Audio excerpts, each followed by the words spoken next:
welcome back to the channel. As you can see, we just got the engine out of the bottomly truck and we still have a lot of work to do. We are gonna go over what we're gonna do about hiding some of the wires on the firewall and all kinds of fun stuff, right? And chroming things. And we gotta take stuff to Peter in Nashville. Yep. We gotta take a bunch of more parts off of things, and we got a lot of little work to do. Man, you sound so excited about it. What we're gonna do is show you guys all the parts we're gonna chrome, we're gonna load it up, we're gonna get it ready to go to Peter. And I think that's, I don't know, that's about it, right? We're not actually making the firewall cover on this episode. No, that'll be the next episode for sure. Okay. We're going down, because we're showing you guys what we're doing. Then we gotta go down to the fab shop and do some stuff, and we gotta go paint, which that'll all be a whole thing too. But this will give you a pretty good idea of like what we've done so far and what we've got left to do. Exactly. So, all right, we got a lot of stuff to do. Let's get into it. Okay. All right, so as you guys can see, the engine is now out. It's on the stand here. You guys got to watch that process as a time lapse, which was a whole lot faster than what had actually happened because it took forever. It wasn't really forever. It took them about 5 hours pulling it out, and we had 5 hours in front taking accessories off beforehand, so 10. There was like 10 hours, but that's like 2 guys for 10 hours. That's like Right. 20 man hours. Like if we'd have done this by ourselves, it would have taken like 7 days. I'm not gonna say that is an incorrect statement. All right, so we got it out. We got all the parts stripped off of it, and as you guys can see, there's a reason why we wanted to paint the engine, or why Mr. Bottomley wanted to paint the engine. I was going to show you guys a little bit about that. They do what's called like bulk painting at the engine plant, and if you look over here at this truck, from this side of it, when it's all put together and assembled, it actually looks really great. But then when you like start tearing it down, you kind of realize that like the paint misses some of the spots. So you get into a little bit of this where the block is bare, because again, they painted it with about 80% of the accessories on the truck, and that created these bare spots around the engine. So just to take that extra detail and that extra step, that's why he wanted the engine painted and stripped before it was painted. So it was a big job, but we finally got it out of the truck and we got the accessories off. And outside of that, outside of painting the engine, we're gonna kind of walk you through what else we're doing. So a lot of this stuff, so like the charge air cooler, this is an all aluminum piece right here. So once we get all the paint stripped off of it, it's going to be a perfect piece to send off to Peter at Almost Chrome and just polish this thing out and make it super pretty and brand new, the way he did with like those aluminum fifth wheels, right? Yep. I mean, essentially, guys, that's aluminum. You can see there's a lot of casting marks and stuff, and there's a lot of sanding. It's a lot of work to actually get this to be a nice looking surface before you polish it. And but when it's done, it'll be as shiny as the wheels are on this thing, and that'll look pretty awesome going into the Dynaflex pipes coming. Like continues everything all nice and shiny. Yeah, right, because you guys remember it's got the Dynaflex air intake kit, so the pipes that come off of this, there's a phone call. The pipes that come off of this go straight into the air intake kit, so it'll be chrome, or it'll look like chrome, the polished aluminum with some black boots, and then go straight into the chrome piping. Yep. And that's all going to carry really well. We're doing a manifold's getting ceramic coated, like a hot, it's like a jet coat, I guess is what you call it, but it'll be like a high gloss silver. This piece will go chrome. This will get chromed. Starter staying the starter, and you got all these pieces that are going to get chromed. Lots of pieces, which is a lot of work. So we need to do this in a hurry. And so the quickest way to do this is to actually get everything prepped ahead of time. So what we're actually doing is taking all these pieces to Peter. Peter's going to polish them. When you do chrome, it's the same as anything else. That surface has to be super smooth and shiny, so that when the chrome's on there, that's how you get the better reflection. It's all in prep work, the same as like you would do with paint.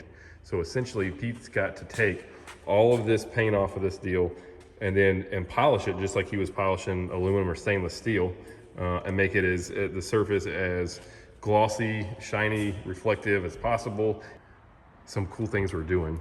I think we're undecided yet. We may chrome these. I'm a little concerned about, these are the engine mounts. started thinking about it more. If you chrome the engine mounts, you're sticking them in there. There's a lot of torque to be had when you're putting those together and putting that on the engine. I'm worried about the surface, the chrome surface holding up once you hit that with a big gun. Yeah, well. So we may clean them up and paint them. Well, yeah, you do have to torque the engine mount bolts properly, and that's going to create a lot of stress on the surface. So, yeah, I think your gut instinct is right there, and we should probably avoid chroming those. I might cry a little bit if we do it, and then you go, they just get right at the torque, and then you watch the chrome go. Yeah, just crack right off and flake, and then it's all that for nothing. And you can't just leave it at that point because then you're going to rust. And so it's like, well, now we got to pull them back off and go powder coat them anyway. So, yeah, that would be. We'll just probably clean them up and paint them. We're just going to go that route. That'd be a tragedy. Yeah. And then this. All right, so what we have here is a piece of cardboard. Take the piece of cardboard, you multiply that by the square root of 17 plus the wiring harnesses, and that equals full coverage. Okay. I wasn't that good at math, I don't think, but I think I see what you're saying. What you're saying is we're gonna make a thing over here, and it's gonna do a thing where you don't see stuff. Yeah, that's basically what I said. And very mathematical, very technical terms. Right. If anybody was following that, I'm impressed because I'm not really even 100% sure what I said. So. All right, so yeah, let's go over like we're gonna do some stuff here on the firewall. Yeah, originally, so we're on what is this, edition number like 17? Yeah. Originally, we were gonna so the original plan was to build a channel and try to get the wires into the channel. The second plan was to build just like a small cover here in the doghouse, put everything inside the doghouse. That didn't really go over too well either. But now, the latest plan... What we're doing, we haven't really explained it to everybody. We're hiding all the wires. There used to be a horn over here. There used to be the actuator deal for the fan clutch, I think is what that is. Yeah. And then you got the wiper. And so there's all those things. And they're gone. You see them, they're kind of hanging down here. No, I totally explained that when I was talking about like cardboard and stuff like that. But anyway... What we're doing is we're trying to make this firewall look a little cleaner so that way when you walk up to this truck at a truck show, you focus more on the engine than you do the noise around the engine. So we're trying to take some of the noise away. So the plan now is we're gonna build a plate that comes off of these bolts here. We're gonna put it right behind the hood stops, these adjustable hood stops. We're gonna pull that off. We're gonna put a plate on here. It's gonna bend out a little bit and it's gonna come down to the second bolt basically here. So it's gonna be from here to here and it's gonna be set off the cab a little bit. And we're just gonna get all this stuff and we're gonna put it back behind that plate. And then a lot of this stuff that's like, originally this was mounted right here. And let me show them real quick. I'm gonna walk over here. This is what the factory looks like, just to refresh. So this is essentially all the stuff we're moving. You can see right here. You got all this, dude. All these wires here. Walk around the other side. And you've got this stuff, this dude, your big fuse box, all these wires. So there's a lot going on. And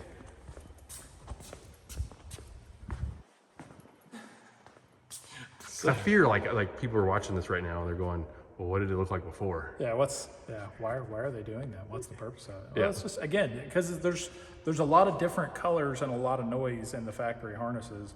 And again, all that stuff is incredibly functional. We have no issues with it whatsoever. It's just, if you're trying to clean up an engine bay, you want to get away from all this different color coding, which is great if you're trying to put all this stuff back together.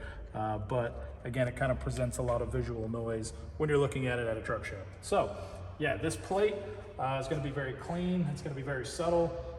They do make these different, like packages where you can get like a little bit more of a bulky box that covers all this stuff and kind of, hides it all away.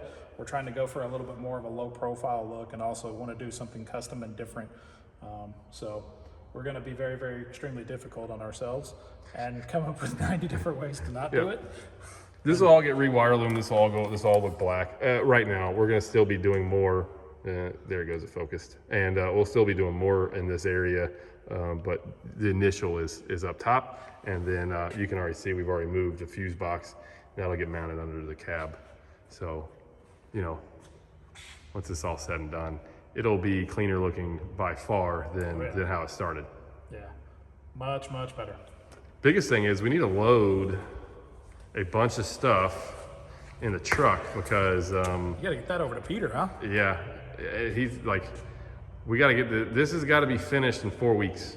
Yeah, we've got a tight timeline. So we've got the quicker this can get to the Chrome guy, and the quicker Peter gets started, the better chance we got of making the deadline. I don't know if you guys have noticed this, but we have a lot of deadlines that are probably self-imposed. But you know what? I don't love them, but I guess it keeps you moving, right? It keeps you moving. Keeps you guessing on whether or not you're gonna make it. Yeah, right. So yeah, guys, that's what's going on under the hood a little bit there, and all these parts to load up, Got a lot of parts to load. and a motor to move over to the paint booth. All right, so now we're going to load up the pieces that are getting chromed, which are in these boxes. We're taking those to Peter. Drive shafts are all apart, and stuck them on a pallet so they'll move around a little easier. And we went and picked up a cab. We did. So yeah, earlier today we went and picked up this cab. Come on. This way, that way? Yeah. So pretty sure we accurately explained what we're doing on the Firewall with the whole, the piece. We've discussed and played around with this idea like 100 times. But we also didn't tell you guys that we've got a couple of these cabs sitting around, and we were trying to explain what we wanted to our fabrication guys up in Rickman. And he was like, man, he goes, if that truck were here, it would be so much easier to do. But obviously this truck is not very mobile. And honestly, every single truck we got, we don't really want to be like stripping the Firewall down for anything. So Brian come up with this really awesome idea. We have a warehouse with a lot of parts in it. Yeah, and we had a cab sitting there for, a just in case collision type scenario.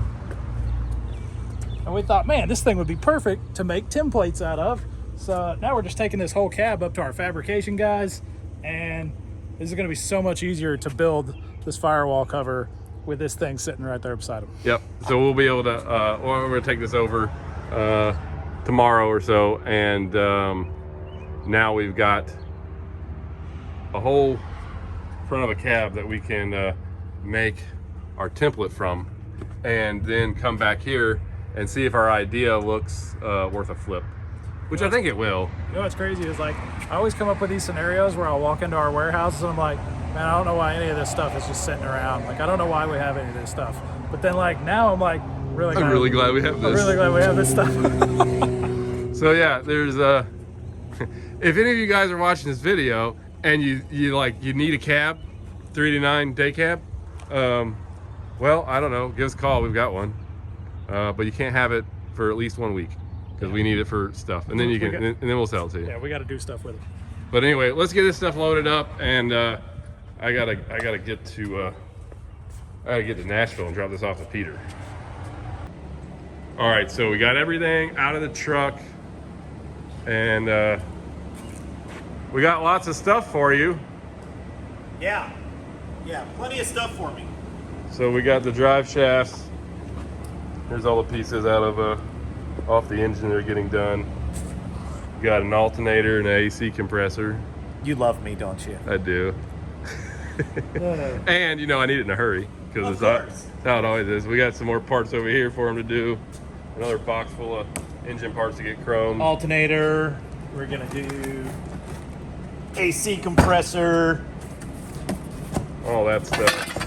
Getting chrome plated. So, and we're doing this, guys. We already kind of explained it, but Peter's gonna get all the prep work done. It's just like painting. There's more time in prep than there is to actually throw paint on something. Right. Same thing with chrome. The prep work's 95% of the work. Yeah. 90% of the work is in the prep, 10% is in the chrome. Yep. So that's what we're doing. So I'm gonna get all this stuff prepped, then I'm gonna run it down to S&H, let them rack and run it, boom. Get Ready it to back. go. So. And we'll have it back in probably a week or two. Yeah, I'd say no more than 2 weeks, but Sweet. yeah. That's pretty fast turnaround. Yeah, that is faster. Yeah. You're lucky that SNH likes me. So So, 2 weeks from now, we'll have all these parts back. The engine will be in the truck, and it'll just be waiting on, the final little pieces to go on it. And the drive shaft. it'll be ready for, our show on June 18th, 19th. Yeah, You'll be 18th. there. Yeah, I'll be there. So that's going to be cool. I'm And, really interested to see how this drive shaft turns out for us. I'm kind of excited about the drive Yeah, shaft. that's going to be the biggest challenge. I think that's going to look good though. Yeah. So And you guys were, you'll see. Peter's also going to be making a video for us Yep. on doing all of this Yep. and showing us the whole process of getting it like done up smoothed and down yep. and prepped, sanded, polished, and then taking it to the chrome plater. So that way you guys kind of get to see everything that all these parts are going to go through. You're going to see step-by-step process. So Nice. that's pretty cool. I'm even going to see if I can actually be there when they start dipping parts. and get to watch it happen. Yeah. That'd be pretty neat. Yeah. I'll be excited to get that. We'll put that video together. Everybody's going to get to see everything of what's going on here for these parts, all the way up to getting them delivered and putting them on the truck. Right. I mean, you're going to come help put them on the truck too, right? Do I have a choice? Yeah. Yeah. You can say no. Yeah, I could, but I don't think. Yeah, I'll be there to help put them on the truck. All right, cool. So we got some more. We got some more help now. That'd be good. More free labor. More free labor. I mean, it's not free. I know it's not free. All right, guys, that's it. So we've dropped all the parts here. You've got plenty to do. Yeah. And he's getting them done in 2 weeks. 2 weeks. So that's pretty awesome. And there'll be a video following this video of all the stuff getting done. And Yeah. you won't sleep. I sleep when I'm dead. I mean, I'm here all the time any damn way, so. Yeah, there you go. There we go. You guys know what to do if you want to see more of this stuff. You got to do the things on the bottom. You got to like, subscribe to the channel, follow us on Instagram at Semi Casual Show. You can follow Peter on Instagram at Almost Chrome. And follow me on TikTok, even though this guy won't do Not a doing TikTok it. yet. Not doing He'll it. get it. I'll get him then. But Almost Chrome 1 on TikTok. You can check him out there too. Yeah. You'll probably watch a lot of this happen on TikTok. Before it gets to him. You guys will know more about it than I will because I don't have TikTok. That's true. That's a true story. All right, guys. I hope you enjoyed the video, and we'll see you on the next one. Later.